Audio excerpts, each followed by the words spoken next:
Hey everyone, coming up, we are going to debate for the next hour on how you pronounce and spell Beetlejuice. It's going to be one of our most thrilling shows to date. Live from the Bob Varley studio, this is the Universal Edition of the Diz Unplugged.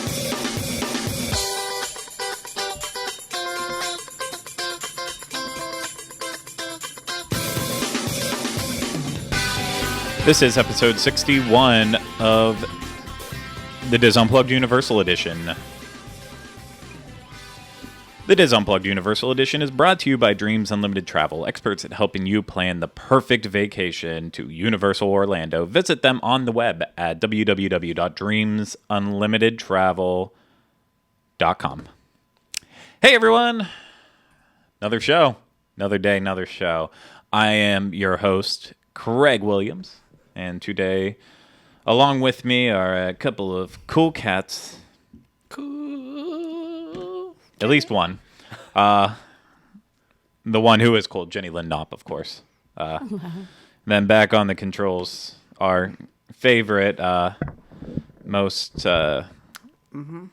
Ryno Clavin. I'm a favorite of what?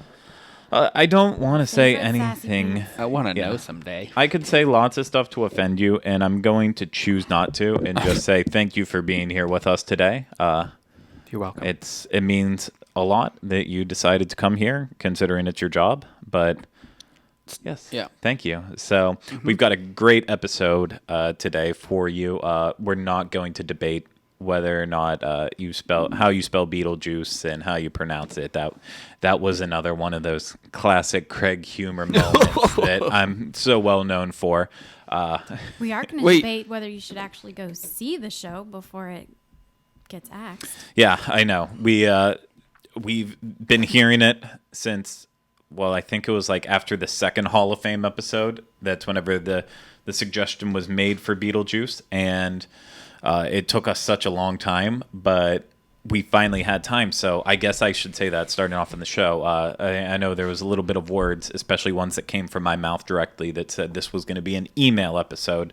But we had to get this and do it and cover it, and time opened up in our schedules that we were all able to go as a group together, which is, Well, and you made a valid point. We want to keep it like Halloween themed for October. yeah, no, exactly. But we all were able to come together at the same time and actually make it to Universal and be able to do this.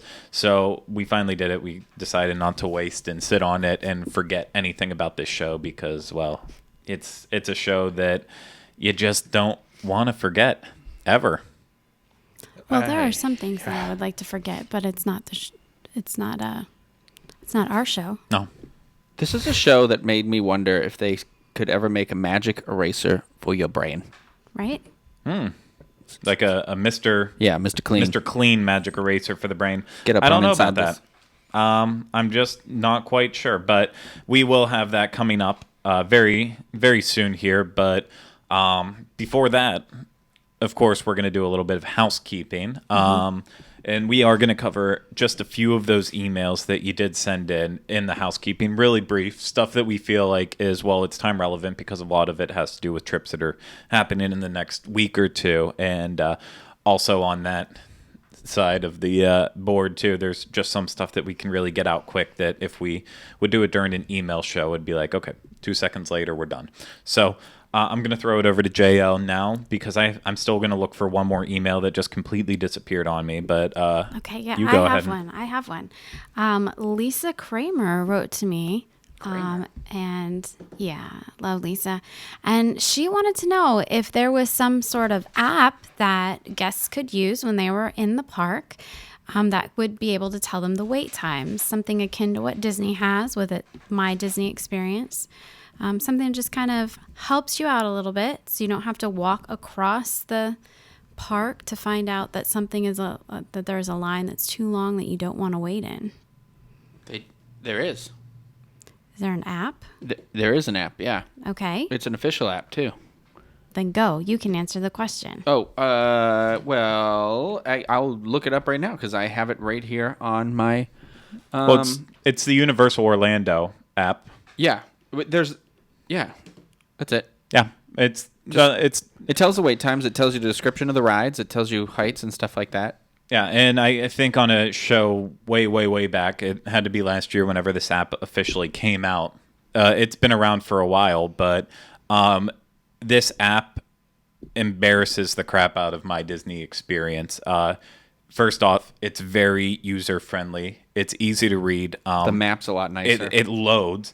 They actually, they have interactive maps whenever you come into the park. So then from there, you have different breakdowns for attractions, let's say, and they do like 3D, 4D ones that you can load, thrill rides, shows, comedic shows, and it's broken down into all those lists. So that way, you just go on the tab and it'll show you right where you need to go. On top of that, with this app, they also have this really cool feature then too. If you are like such a first timer and you're too afraid to even walk around and explore and get lost a little bit, they have it set that if I want to go to this attraction next, it will literally pull up directions, visual directions, so you can literally, they will tell you the shortest, quickest route to where to go from one place to the next.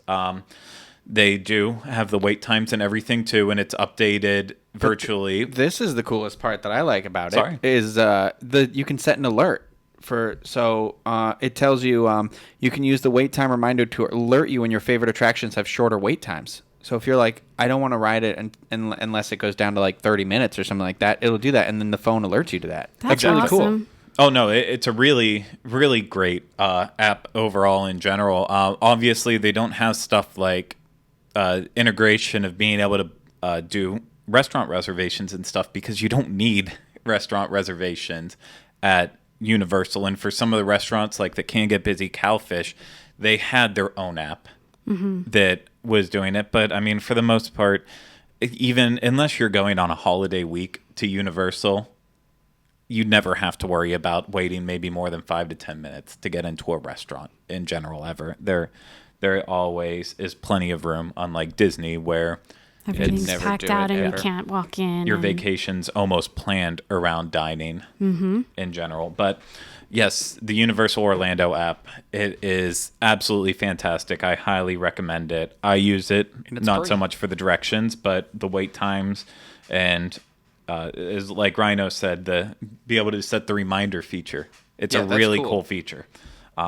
So yeah, Have definitely you go and check guys that out. used it where you know that it works well? Because I know that when I go into Universal, I have a little bit of trouble sometimes with my reception, like cell reception and such. So sometimes I can't really use my phone to its full capacity. Yeah, AT&T sucks at Universal. I don't know what it is about it.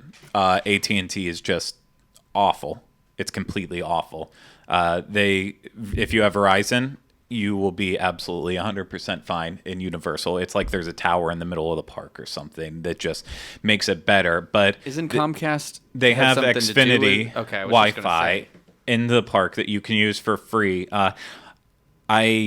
There's always like a place whenever you get logged on to their Xfinity, there's always like one of two options. You can either, if you're an Infinity member already, then you can log in there, or if not, you're just a guest. So I don't know if they even do like a faster internet option if you're already on Comcast Xfinity. I mean, that would definitely be a perk of doing that. But regardless, they do have free in-park Wi-Fi too.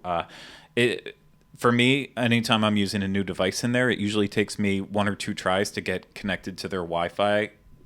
And then after that, as long as I save it in my phone, I'm fine good? for the Okay. rest now. But especially if it's like at a busy time of night, because I think the first time I ever tried to get on was like during one of the the Mannheim Steamroller concerts, right? Whenever there's a ton of people in the park, and it was all getting flooded by it. So Yeah, there's been times I've had to give up, usually when it's high attendance. but use the app. Okay, It's a great app. great. You find there that you go, other Lisa. email? I found the one. I have no idea what happened to it, and I do apologize. So I'm going to answer the question anyways from the best of my memory.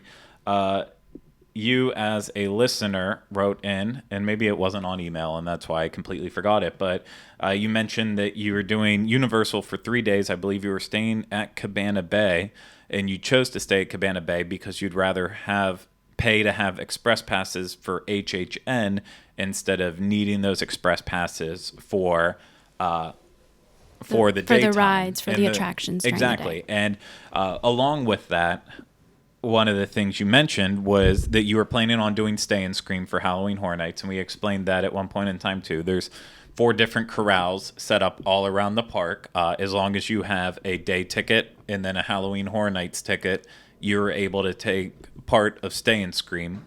So the 4 places are I Love Lucy. Well, Lucy Attribute's no longer there. So just that whole section is quarantined off. We met some great listeners in there yesterday as we were wandering in the parks. And Finnegan's. then they have Finnegan's. That's the big area set up that would hit Freddy vs. Jason and Body Collectors.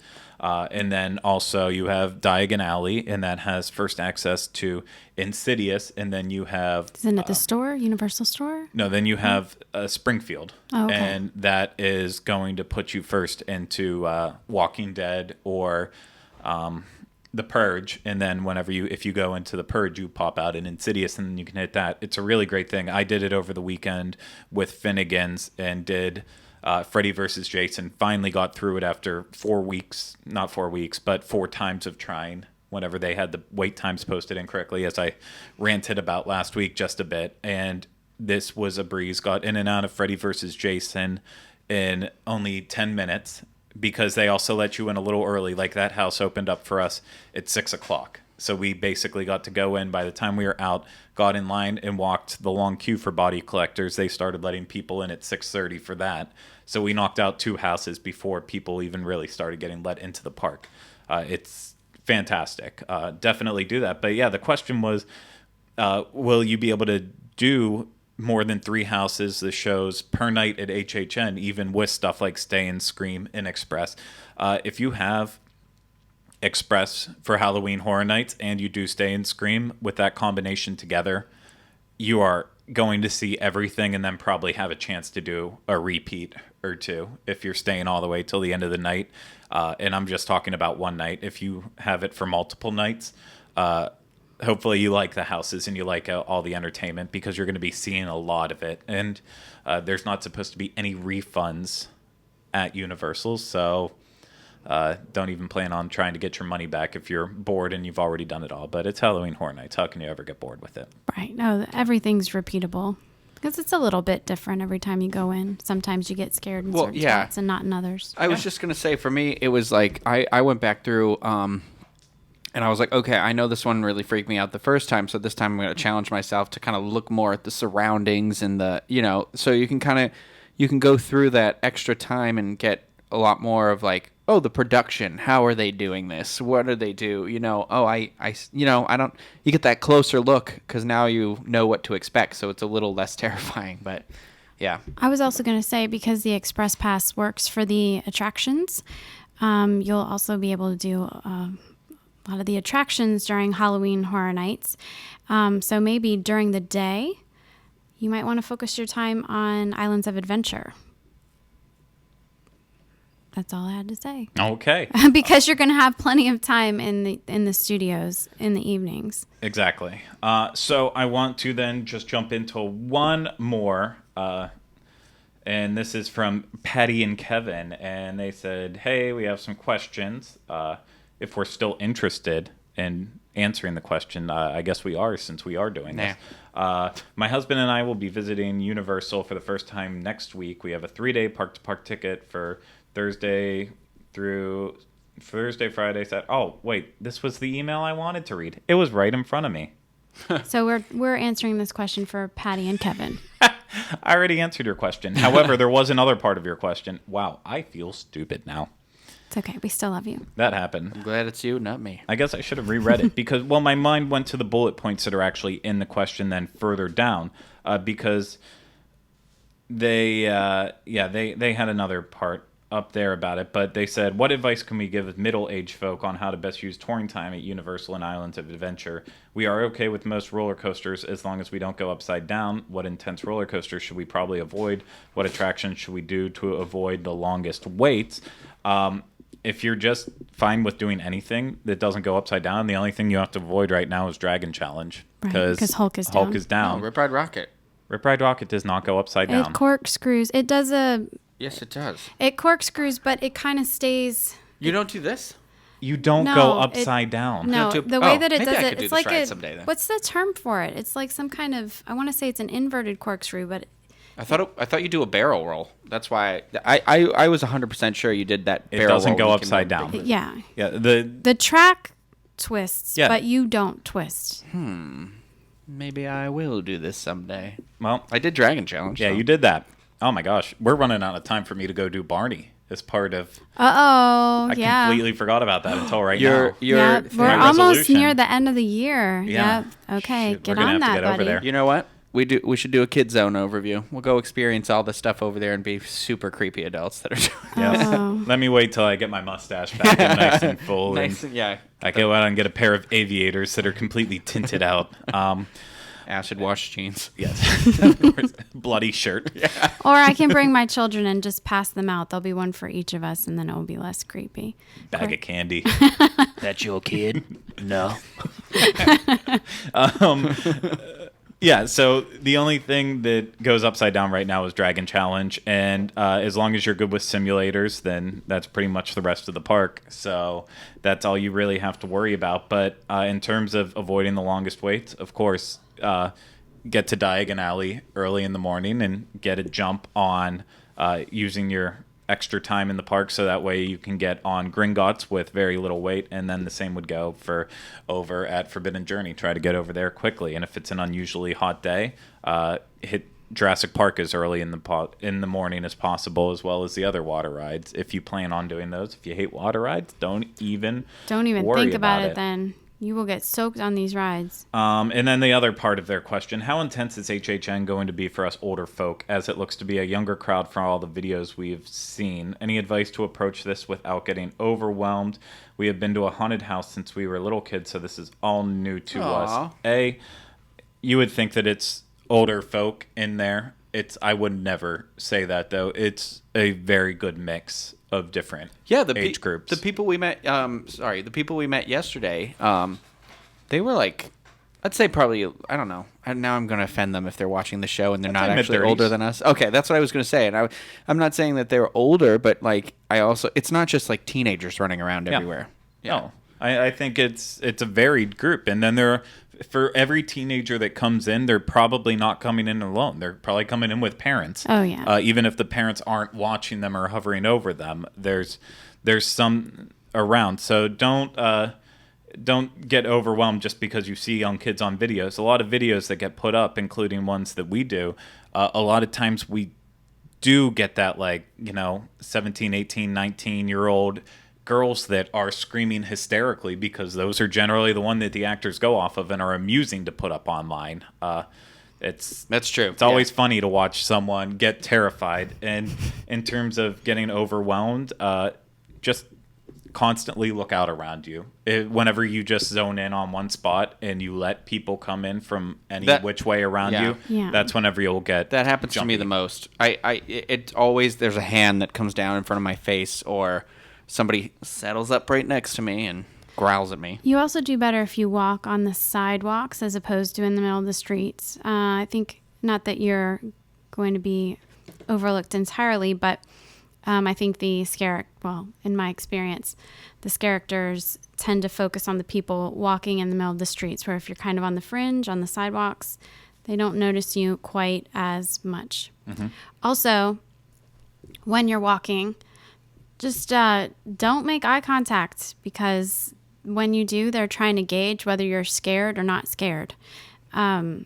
I tend to try to not make eye contact, but then I do it at the last minute, and they see me kind of doing this sideways. Oh, see, I stare them down. Yeah, that's trying to look at them, and then apparently that's a dead giveaway that I'm freaked out, and then they always terrify No, JL, that's the exact opposite. You stare them down and No, I make don't. them No, that's you what should. you're supposed Yeah. to do. You stare Oh. them down. And I always, because then it's like, I see you, I see your, and then you're like, I'm looking at your whole costume. You'll scare us away from me. Oh, now. well, then maybe that's what my problem is, because I can't make direct eye contact with them. Absolutely. It's too scary. oh, Lordy. Well, I thought that if you just ignored them and Okay, pretended so- like they weren't there, No. they wouldn't bother you. You're saying you do this. No, I'm saying that I'm saying that I'll walk and I will try not to make eye contact, but I kind of know that they're there. And so then I kind of, try to look at my periphery, and then they see me doing that side glancey thing. Oh, and no, then I they confidently- realize I'm Yeah, you totally have to freaked look. out. If you look at them, that's the acknowledgement that I see you. You can pop out right at me. It might startle me, but I still see you. It's not a surprise anymore. Okay, then I'll have to try that next time we go, because obviously what I'm doing isn't working. Yeah. So that's it for those emails. Before we jump into Beetlejuice, I know you're anxious for it, but I also don't want to put this off any longer because we already had to put it off last week. But big man Ryno in the back wants to show a little bit of what he got to see in Hollywood, as well as tell us a few of the highlights for him. So, Ryno, do you want to start off by just playing your video for it? I sure can. Yeah, so of course this video will be on YouTube later. So for everyone watching, you can see it now, and for everyone else, go find it. Sorry. I'm laughing at the scavenger hunt idea, but anyway, here it is.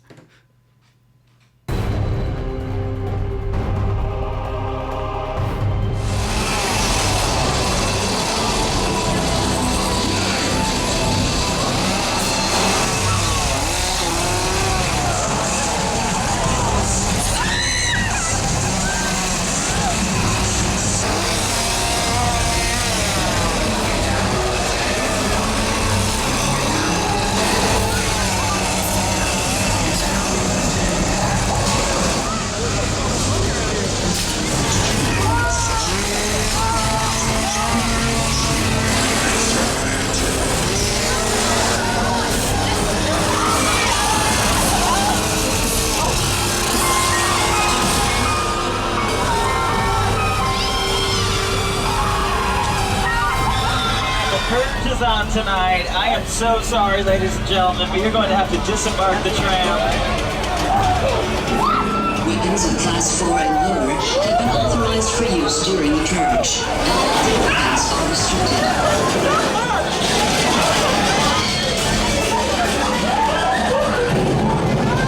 Government officials have reckoned. Any and all crime. Illegal for 12 continuous hours. We have some good, clean, wholesome family fun playing down here. Who is into some good, clean, wholesome fun? Patriotic citizens come to celebrate a night of fun and excitement under the stars.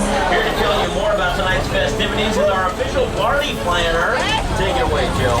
My name is Jill St. Stevens, and it's my pleasure to welcome you to Universal's first annual Purge Party. I hope they slaughter each and every last one of you. Party people, but there is no party. I'm sorry, we lied to you. But now it's time to release the beast and let the purging commence. Blessed be our new founding fathers and America, a nation reborn.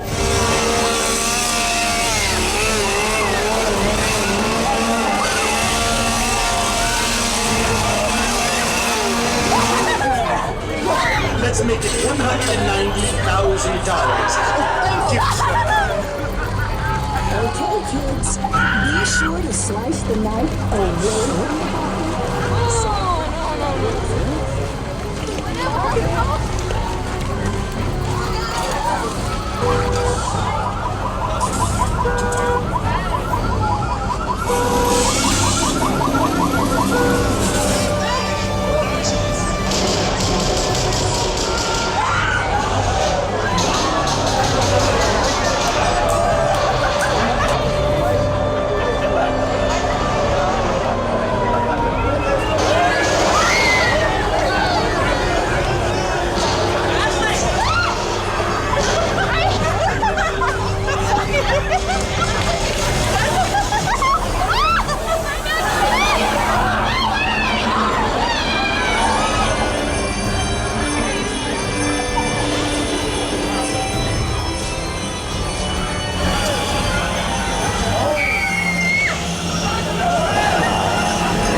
Oh, I cut that sound real quick. Very nice, Ryno. Very nice.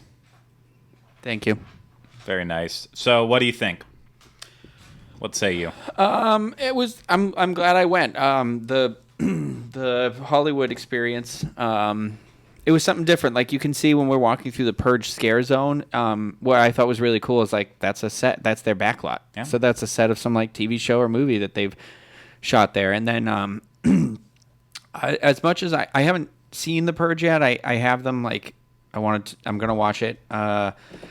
I thought the terror tram, the idea of the terror tram is a really, really cool thing that I really wish we had here because it's, they trick you to make you think that it's all family friendly and then the tram breaks down halfway through and they just drop you out and you've got to walk like a good distance back. Like it's probably I want to say it's probably at least a mile. It's a while back, like because they drop you.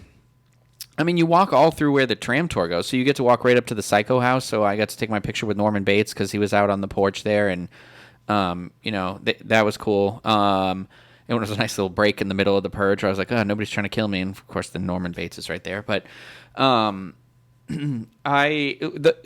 the part when you walk through the set that was the War of the Worlds airplane that crashed, that's really cool because you were like right next to this airplane that is ripped apart, and it is just like the atmosphere is really cool.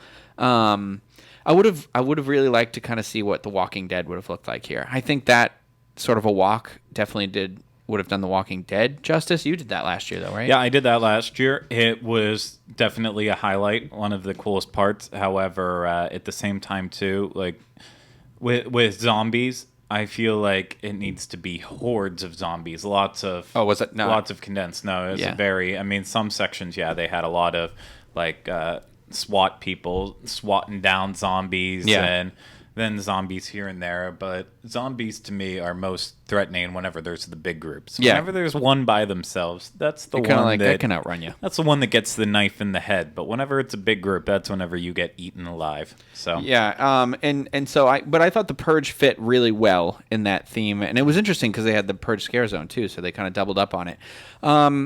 It was really cool. I like that they did the chainsaws on the ground. As you can see, that Dark Christmas area was probably one of my favorites. Just very, like, I always love that Tim Burton kind of morbidy Christmas. The combination of Halloween and Christmas is very good. And I love how they use that in that area. It has snow on it during the year, too. And the same with, like, where they did the World War I, the corpse. It's like that area is, like, French. Like, that's... Yeah. So it's really neat that they've, like, incorporated that into the storytelling. It wasn't too bad. I did all the houses except for Insidious and The Walking Dead. But the highlight for me was the Halloween house. There it was very cool. They put a lot into it. So good. Yeah, I had a lot of fun. Yeah. Yeah, terrified too. Anyway. Yeah. Well, thank you. You're welcome. Anything else at all? If you think about it. No, remember, they don't serve alcohol in this park, so go to the Karl Strauss Brewery ahead of time. And from 4 to 6 p.m., they do a happy hour there, and it's $4 beers and $4 wells. So you can have a couple of beverages and then go in for that early admission right at 6, and you'll beat the lines and everything. That's my advice. Very good. Very nice. So thank you very much. It was an awesome video. You're welcome. Of course, that will be available later on YouTube, so that way you can rewatch it again if you really want to relive the memories of that one time that you watched it as part of the show. Yeah. I always like moments like that. So, without further ado, let's get into the most important thing that we are going to be doing today, and that is putting Beetlejuice up to the Universal Hall of Fame test. Oh, yes, the test. So just before we get jumping into it, what's in the Universal Hall of Fame? Well, gosh, I'm losing count because we've actually been doing well. We've got Jurassic Park River Adventure. We've got Cat in the Hat. We've got Lucy a Tribute. Pete shut down Twister from joining it. And the last one we did a show on, of course, was... Pete? What do you mean Pete shut down? I thought people It was tied. Twister was Pete tied. and Pete was the deciding vote? Yeah, Pete was the deciding vote, and he said no. So smart man. Twister got the axe. And then the last time we have done an attraction review Hall of Fame show, we did Disaster. And that did get voted into the Universal Hall of Fame. So, as we expected and hoped it would. Not because it was in the best shape that it was as it closed, but also because there is a lot of history there in terms of how it is. Beetlejuice, though, also has a very strong history in that, with the exception of the American Tail Five Hole Goes West show that was in there before Beetlejuice for just a year, I want to say, it has literally been the home of a Beetlejuice show now for... Gosh, I guess that would be 24 years then, since that came in around 1991. So this show does have a lot of meaning in terms of Universal. Whether or not it should, that is the question. So before we get too far into it, this is a 20-plus minute show in general, so we're obviously not going to sit here and let you all watch it. You need to try to make it down here to do it before the show's gone. We will have a video going up of the show, but we are going to show just a brief highlight video of some of the nonsense that happens during Beetlejuice's Graveyard Mashup. So let's go ahead and do it for all those watching out there, and for everyone listening, it is on YouTube. And as the monsters of the world start getting down, go crazy! Show 'em you're a star, Wolfman! Ow! Bride! Frankenstein! Dracula! Ow! The moon is full, and I need to howl. Ow! I was made for Frankie. He's my whole life now. The night is young, gotta take a bite. She's so hot, I feel it so. Gonna party tonight. Are we gonna let the underworld bring us down? No, let's go crazy. Let's get nuts. Say my name, say my name. Now just say it. Is that Beetlejuice? Yeah, Beetlejuice. Yeah, Beetlejuice.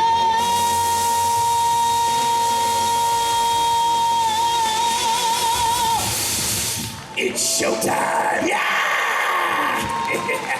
Hey, did you guys miss me? Now come on, did you miss me? Oh, yeah. Oh, Big Ray, how you doing? Ah! He's still got a crush on me. Frankie, I love you. Clearly, these two were made for each other. Oh. Hey, Drag, you old pain in the neck. No girlfriend yet? I've tried in vain, but I couldn't find my type. Mine!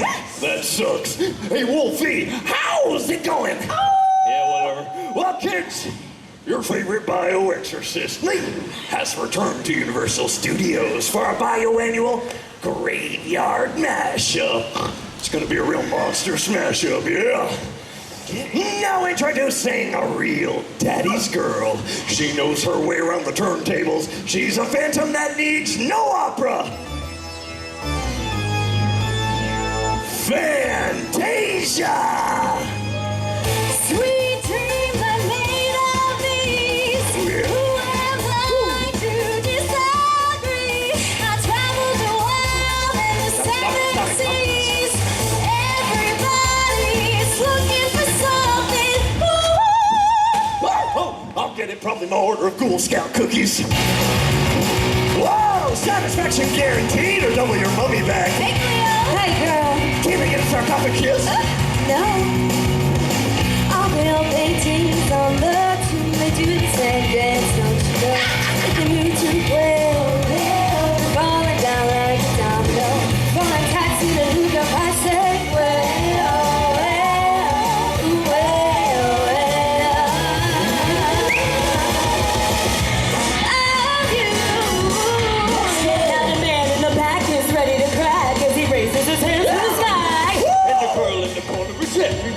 She could kill you with the wink of her eye. So frantically hectic, but the band's gonna leave it. They all stop breathing. Yeah.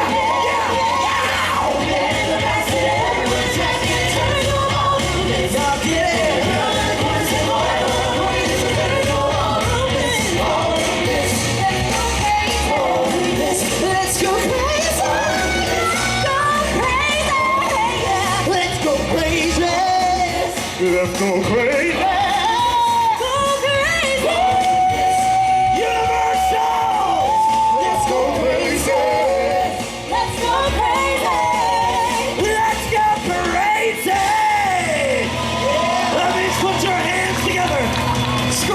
champ! Throw your firstborn! Give it up for the monsters of rock!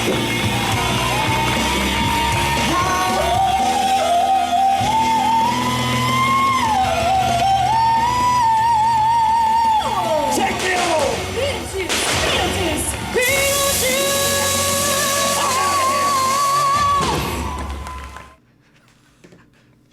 We like to sing high notes. Yeah, so I guess first things first, we should probably send a prize to anyone who can actually take the time to count out how many high notes were hit during this show. Oh boy. So this is going to be really tough. Obviously, we love Universal. Yes. All three of us really love Universal. Universal is every day I live, Universal becomes so much more important to me. But also part of loving something is also being able to admit when something is just god awful about that person or that thing. And honesty is the most important thing in a relationship. Yes, and with very our relationship, important to the integrity of the relationship. Yes, and with our relationship with Universal, we have to be honest.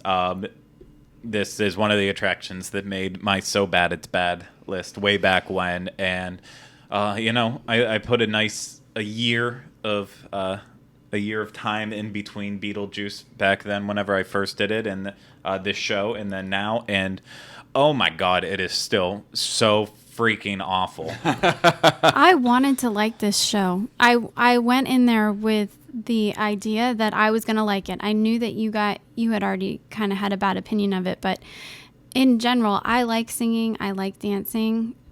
These are things you don't tend to like. So I wasn't going to base my opinion on what you had said prior. But, wow. I enjoy a good show.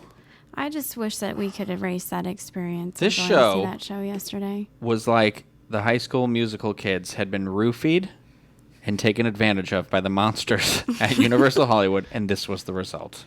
This show, and I feel bad. The people as individuals, obviously, whenever they went in for their auditions, they were asked, "God bless you, hit a high note.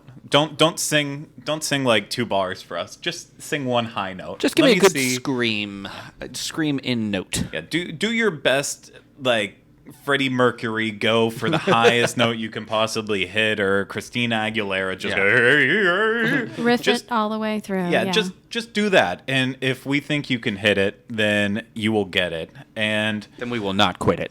Then they show up, obviously, and they start to sing, and then it's like, okay, well, you could be better. And then you throw in, like, okay, now we need you to harmonize all together. Oh, sweet baby. And that was bad. It was, okay, so the singing wasn't terrible. In fact, you could tell that the singers did, in fact, have talent. It was just inconsistent. You're playing fast and loose with that word there. Well, I just feel like it was inconsistent. So, I mean, they could sing well. They just didn't always sing well. When they tried to harmonize, I don't know if someone's mic wasn't working. I don't know if the monitor was their voices weren't working. The harmony was just not there. And like you were saying, there was just excessive riffing the whole way through. Do you want to give some like history or something before we get too far into what the road we're traveling down at the moment? Yeah, that's a great point. So I already said, it opened up in 1992. Of course, as I already said, it replaced American Tail Theater, and then it's gone through several iterations. I mean, in general, the show has always been Beetlejuice and Universal Classic Monsters, but and in the same spot too. Yes, in the same exact spot. Right but a lot of it changed around the characters that were in it, and also the songs that were sung. So, like in the original show, you had Phantom of the Opera, Dracula, Frankenstein's Monster, Wolfman, Bride of Frankenstein, and Beetlejuice, of course. And Ryno was watching an old video of that before the show started, yes. and. Well, I hadn't seen it since I was a kid, and I'm not even 100% sure. I might have been a little scared to see it. I remember Beetlejuice when I was a kid, so we were big fans of that movie in my house. And I remember thinking like, oh, I'll like this monster show. Oh, it'll be fun. And I don't know what my mother was exposing me to as a child, because I just watched the 1992 version of this, and it's not much better. It's actually, like, I do like one of the things they do in the 90s version is that the monsters come out in their classic outfits looking like their classic selves, and then Beetlejuice, when the audience says Beetlejuice, Beetlejuice, Beetlejuice, he uses his powers and transforms them into whatever god-awful fashion was hot in 1992. So Dracula immediately has a mullet, and, like, Frankenstein's wearing a tracksuit with a purple headband, and the Wolfman's got what looks like something he rated Bill Cosby's trash for. And it just, they sing a lot of songs that and the Phantom of the Opera looked like David Bowie in Ziggy Stardust. And it was very, and it's the same idea of the show. I will say what I watched on YouTube, that 92 version, was worse than the singing.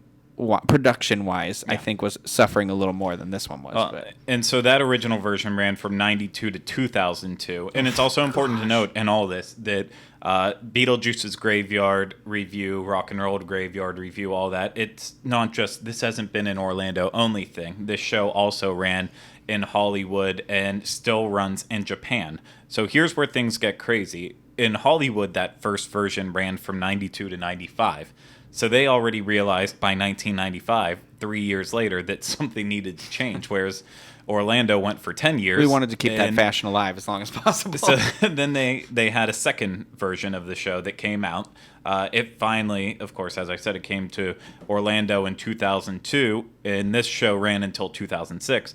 The second version of the show is still running in Japan, so God, we need to get to Japan and see this before we really they have update to. it. Then version 3, the next one, the one that was replaced with Graveyard Mashup last year, was the one that I knew most of the time. I only watched this regular show once, the Graveyard Review once.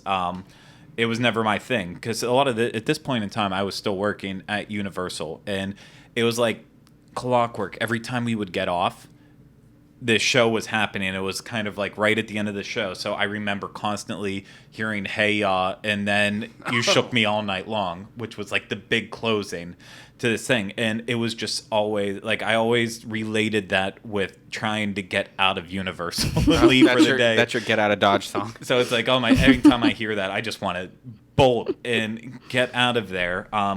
So then I was hoping that I'd be able to give the newest one a fresh thought on it, and it never works for me.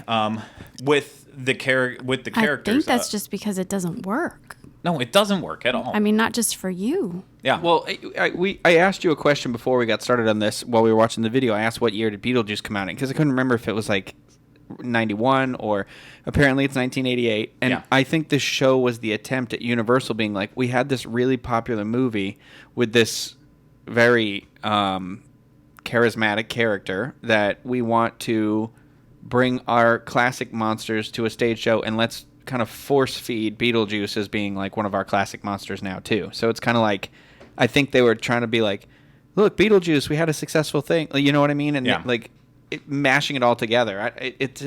I see where the idea was.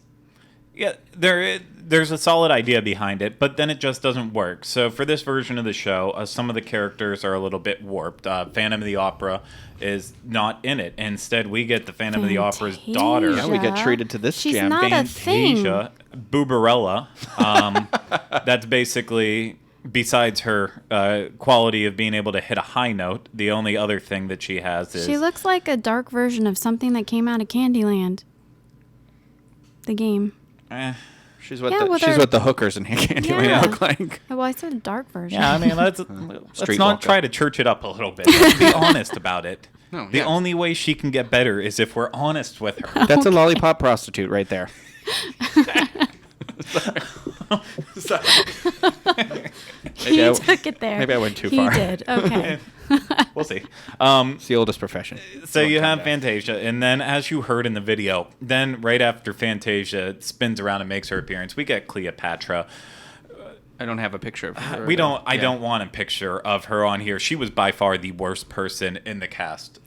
She was the one who had breathing. the least singing talent. And then they had her rapping as well, which sounded a little bit more like story time at the library. I want to do an impersonation of, if you missed it in the video, her walk like an Egyptian. She's like, oh, walk like an Egyptian. Oh, I was like, what was that? I believe she is the. I'm not. I hope the that fill-in person doesn't She listen is to the show. She's the stand-in. I feel bad. Maybe she just had an off day, but she flat out. I mean, you can see it in the video alone. She wasn't a great singer. She couldn't dance and sing at the same time, let alone she could barely dance. None of these people could really dance. No. Granted, they're in some elaborate costumes. Not even the people who were designated as the backup, dancers that weren't singing. They weren't really. It reminded me of like dance-wise. When I saw the Peanuts show at Knott's Berry Farm, like the God bless her, the woman on stage dancing with Lucy, and them like they're kind of like. Kick, kids, and we do a kick and we do a turn. Like it was just kind of like, oh, cute. I don't know if it's because they didn't have talent or just because they didn't care. Because it did look like they didn't really care. It's the humidity. It saps everybody. I think it's definitely a mixture of both. They do have some talent, but they could be even better if they did care, and they don't care. There's no way they care. It didn't feel like they cared. No, I mean it came off without the elaborate set and the great actual costume design and everything that got put in the makeup. It's actually very well done. I'm sorry. Did you say great costume design? Yeah. So this clearly heterosexual Frankenstein right here is. I think it's well made. I think it's great costume design. I don't think it's visually appealing to me. Okay. But all right. That's what I was getting confused. It's all made well. This isn't someone going to Goodwill and digging around the pile and saying we can use this for the new Beetlejuice show. Okay, I'll give you that. It's not that. It's all made very well, and then the cast just isn't pulling their weight of it, and it ends up looking like something that should be happening at Six Flags with the flag wavers and gymnasts, and just embarrassing. Okay, in their defense, the writing for this show is terrible. So I'm not sure I'd be that excited about being in this show either. But I mean, then again, if you're getting paid to do it well. But the writing of this show is awful. There's not really even a story. I was confused most of the time. I wasn't really sure what was going on. The song choices are poor song choices. Let's go over the poll. The brainstorming session of how the songs go. I imagine it's just people sitting in a room, some jerk somewhere being like, "Oh, you know what's funny is this song says a thing, and like, can't you imagine a vampire saying that?" And they're like, "That's funny." I'm not opposed to that idea. I don't mind that at all. I felt like maybe there wasn't enough of that, and I swear if I hear one more version of if I hear the Eurythmics "Sweet Dream" song one more time, it's because that's what the Phantom of the Opera does. Let's go over this. Okay, so it starts off with a horrendous, varied version because obviously they throw in like the names of the monsters and stuff with there, but it's a ripoff of Prince's "Let's Go Crazy" from Purple Rain, which you can't say anything bad about Purple Rain in this context though. Woof. And that leads into "Sweet Dreams Are Made of These" by our lovely, lovely Fantasia, just hitting that high note at the end. Boobarella herself. Going into "Walk Like an Egyptian" with Cleopatra's just horrendous rapping skills. It's because she's an Egyptian. And then, of course, we get all three ladies coming together to sing "Girls Just Want to Have Fun." Because they're women. Which, by this point, you just want to... That's just a poor song choice. This is the point in the show when people start standing up and leaving. And we're not joking.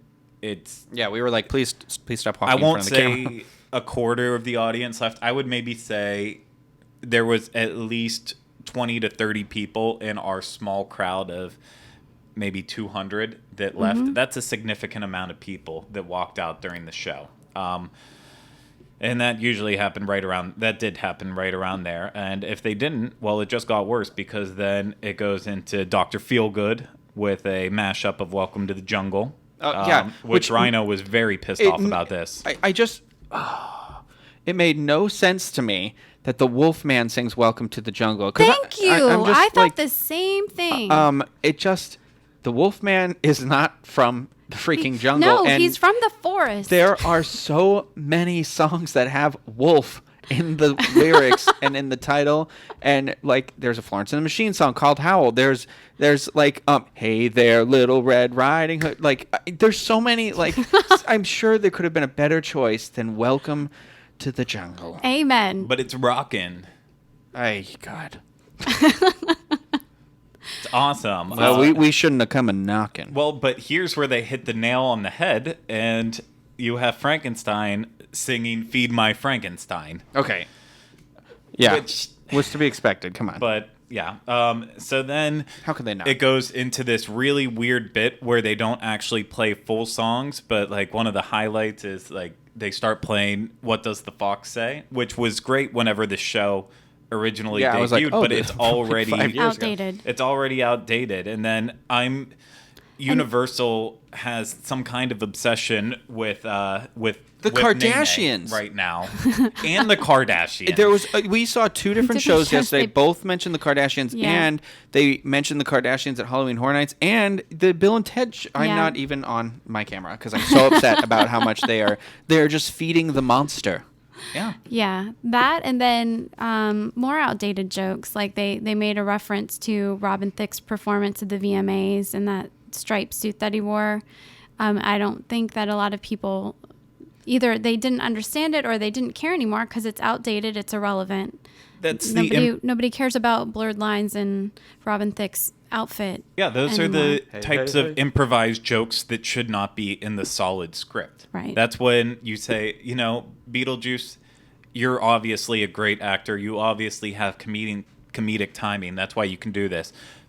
Come up with your own little joke. Well, just throw it in. It reminds me of when we saw Disaster and they made the was it Lindsay Lindsay Lohan Lohan. joke, and you're like, God, she's not there. She's like wherever she is. Who cares? No, it's in. Even I love Beetlejuice. I love the movie. I know it had a lot of stupid, gross humor in it too. But like when Beetlejuice at the start of the show, I don't really even consider it a part of the show. I consider it almost like the warm up pre-show? to it, Yeah. the pre-show, where Beetlejuice comes out and he goes around the audience and Hits on with somebody. all that, it goes from like the theme music into then you hear toilet flushing and Beetlejuice walking out and waving. I'm a And, good fan. I just took a huge dump in there. He says something like He that does. crass. Like he goes, He does. it's like, and I'm like, all right. And it reminded me of that scene from Ace Ventura 1. And I'm like, okay, that was 1994. Like, come on. Well, and I'll even flat out say it. We'll bring it up again whenever we do the horror makeup show from it. But whenever one of the two hosts is introduced, he runs out on the stage and then falls down dead and ends his death sequence with him lifting his leg and making a fart noise. I hate fart jokes. Yeah, I love a good fart joke. If Oh, it's okay, a good fart joke. I hate bad fart jokes. This is embarrassing. It's the kind whenever you're like, you suggest to your friends that you want to go do this, and then you're sitting embarrassed and horrified. Like, what are they thinking right now? How do they feel about this? I wish it's like whoopee cushion humor. You're like, it doesn't exist anymore. Come on. I wish I had a fart noise queued up so I could just randomly push it now for the rest of the show, and that could be like our drinking game for this episode. Okay, so Anytime you hear the to finish off the list, what I like about you with You Really Got Me, Smooth Criminal. wait, Back what I like about you is sang between Frankie and his lady. Yes, the bride. Yeah. And Smooth Criminal / Sweet Dreams all together. I don't know why It's just done so badly. They're, they even try to do some of the Michael Jackson moves, and they're just so done half. Why smooth criminal and not Thriller is beyond me too. Like, Well, they make that joke. About, right, he about starts playing Thriller it. being the Mashup. obvious choice, but Yeah. not doing the obvious choice. That was during whenever they do like What Did the Fox Say? Michael and Jackson all has that. another song called Ghosts that is whatever. I don't care. Go on. It has nothing to do with the artist itself. It's just about Smooth Criminal doesn't even make sense No, in the show in Like, general. are the monsters He criminals? holds up I a don't sign at understand. one point that even, kind of mocks the lyrics of the Yeah. song, like "Who's Annie?" But then they do that whole like Michael Jackson move where he tries to, lean forward. Can't do it without the nails But in your again, shoe. nobody cares. I mean, they're doing this, and it's so half.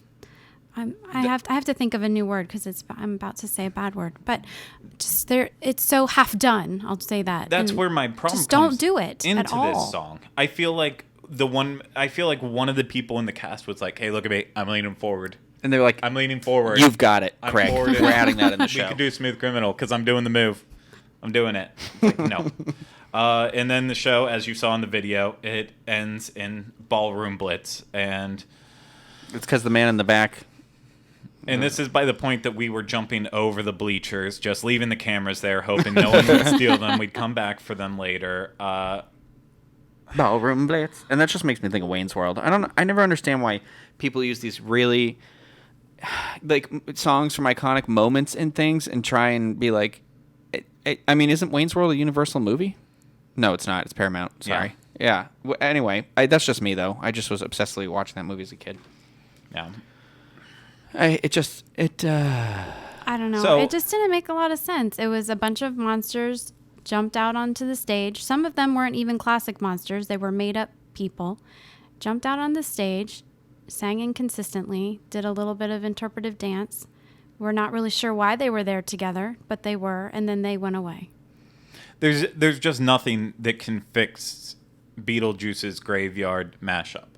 No. There's nothing. And of course, it is going away. Fast and Furious Supercharged is kicking it out. It'll be gone. There have been. I mean, Here's people want this saved though. So this is where we get into issues in terms of locals and repeat visitors getting overly passionate about something, and so it gets announced that it's leaving, and then all of a sudden petitions start to go up, and it I won't held be signing steam for any 2 petitions days. about this. But whenever you can't even get 1,000 people to sign it over the course of a couple days, that means it doesn't deserve to be saved. Here's my thing with Universal getting rid of stuff. They've already gotten rid of the best thing that they ever could have, which was Back to the Future. And once that went, I was like, I don't care. I don't care if anything. What they can take everything You're else dead with them. That doesn't inside. matter. Well, it's just like they made a statement when they got rid of Back to the Future. Like, I'm sure there is a little piece of them that they're like, well, maybe we should have kept it or something. I don't know, but like.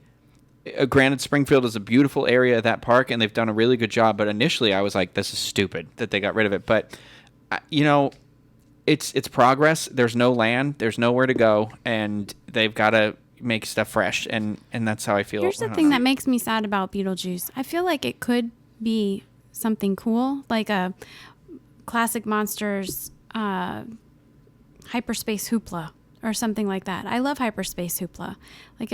And they always do it really well. I wish that they could do that with the classic monsters, but they haven't.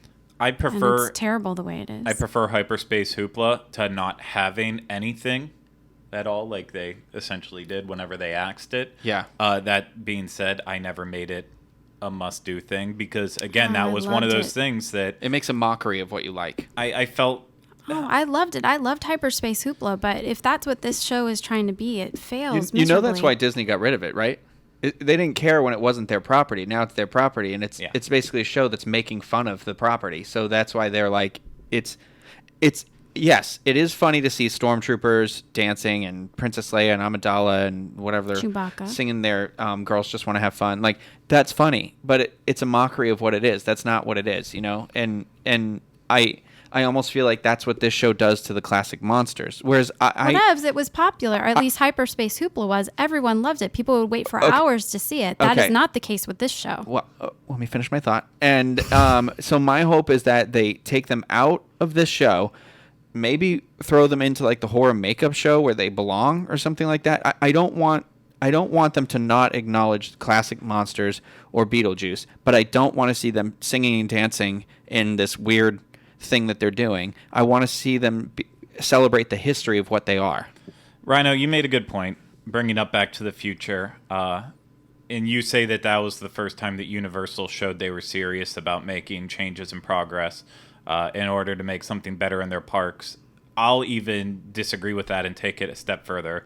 Whenever they decided to close down Jaws and convert that into Diagon Alley. Well, I think that was the last hanging of it, yeah. I think that was the initial one that said, now we're really serious. Because with Back to the Future, granted, I never got to ride it, so in the context, it might be a good attraction. But I've watched the ride video of it, the ones that they have on the Blu-ray. You can actually watch the full video from your living room. And I could understand why they got rid of it. It looked horribly dated.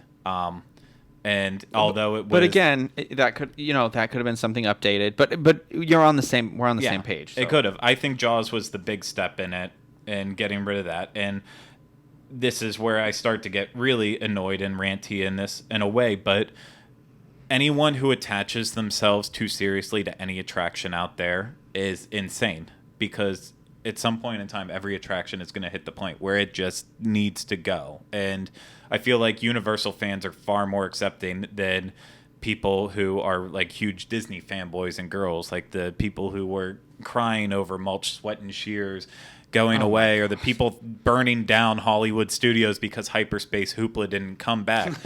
The people out there that go this crazy over this stuff, they think they're in this giant group, but whenever it comes down to it, there's about 200 or 300 of you out there that is actually really into it, and that does not make sense financially, especially when you have an annual pass that's not making the big dollars that people coming down and buying vacation packages and staying at the hotels are. So yeah, they're going to update this stuff because it can't all be about us as annual pass holders and Florida's locals here. I wish it was almost to the point, so it had that California feel to it. Yeah. But it's just not. And the same thing goes with Beetlejuice. There is a dedicated group out there that wants it to stay.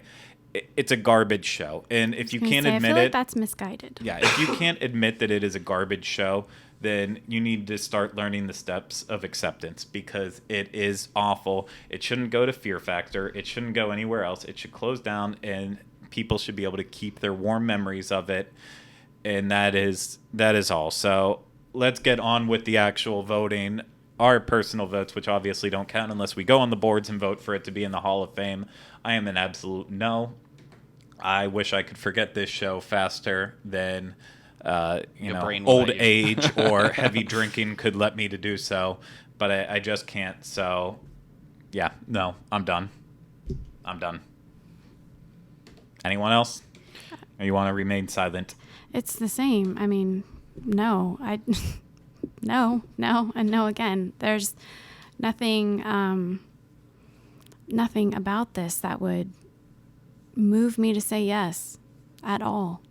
I acknowledge its history in the park. I just think that, let's say this had closed in the mid-'90s like the other one had.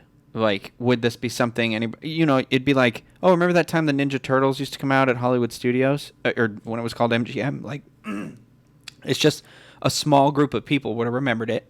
I don't know what's happening to my voice right now. You just get so emotional. I just love Beetlejuice so much. I would love... It's hard. Like, no, I don't think it belongs there, but I do think these characters hold a place in somewhere in Universal. So it's hard to be like, get rid of it. We hate it. It's not the things in the show. It's the show itself. Yeah. It's not the monsters. It's not the characters. It's how they do it all. Get rid of it. I don't believe they could ever change anything about it to make it okay. Oh no, and that's what I'm saying. No, I just wish they'd incorporate them into something else, but not necessarily like this. Yeah. I agree with that. I love the idea that they've got the classic monsters and that they celebrate them and they've got something there featuring them, but this is even not if it was the way just to a meet do and it. greet. I don't care. Here's what they need to do, and I think they're stupid for not already doing it, but the scare actor dining experience has been going extremely successfully for them at Halloween Horror Nights. They have scare actors walking around the Universal Classic Monsters Cafe. Yeah. And during a buffet experience, if they would completely renovate how this restaurant is set up from being a quick service, make it a either buffet style or just a table service restaurant where they have a classic monster character dining experience, I think that would all they would need. I agree. I would love to see them in more areas, but if they did that, that would be the ultimate thing they could ever do with it. And, Yeah. And then we also don't have to see them in costumes that don't even make sense for the characters. Right. Yeah. Michael So- Jackson Frankenstein and Yeah. Candyland Fantasia, who's not even a thing. I'm Lollipop getting prostitute. so pissed off even thinking about any of this, but do enjoy me some good Booberella, huh? Booberella. Lollipop, lollipop. Yeah, yeah, yeah. We sing the high notes. And so, yeah, we'll leave Can it you up to say- you guys. I hope your outro is high notes are universal. Yeah, maybe I'll let you do it then. I'll let you take that one. I can't hit the high notes anymore. Yeah, we'll let you guys decide. The link will be in the show notes as well as on the podcast section of Disboards. Please go out and vote. And this is one that I know you should never vote if you haven't actually done the attraction, but just go ahead and click no so we can help speed along the process on Beetlejuice's graveyard mashup. And if anyone wants to take the time to tweet at Universal's official Twitter and let them know that they can't wait to see Beetlejuice go, that would just be really putting the knife in the back. But my gosh, we did waste way too much time covering it, and by that I mean only sitting through one show, and that was one too much. So That was the only show. That was my first time ever seeing that show, and I do not regret that it will be the last time I ever see that show. Why didn't they sing Lady Gaga's Monster or Teeth? I'm done. Okay. Songs that God. Why wasn't the monster? I'm done. Okay, so go out there and vote, and then of course on our show notes page you'll also be able to find anything else that's relevant to this show, as well as a way to find out about all of our other shows that you can find on the Diz Unplugged podcast network, and that we'll also find some contact information that you'll be able to use to email us. So whenever we do that email show, I said do. Yes, you did. whenever we do that email show, send in some more, and then we have more to fill in for that show now too. Again, I apologize that we didn't do it this week, but we wanted to get this garbage out there for the world to see. And oh my gosh, where did I go from there? Oh yeah, check out all of our social media channels. Make sure you're following us on all of that, especially Periscope now too, because if you didn't catch us on Periscope walking through Universal yesterday, then you missed out on some fun good times. I Broke would out say the so Periscope. myself. Yep, we broke it out. We upped it, and we took it back down right away too, because it's a Periscope. Down Periscope. But yeah, thank you guys so much for sitting through this with us. The fact that you made it through that 4-minute clip of Beetlejuice alone, I commend you on your bravery and integrity to stick with us on that. And we will be back next week with another episode of the Diz Unplugged Universal Edition. Thank you so much again.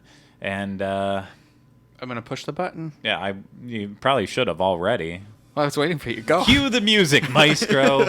Did you cue it? Okay. And remember, High notes are universal. Beetlejuice, Beetlejuice, Beetlejuice.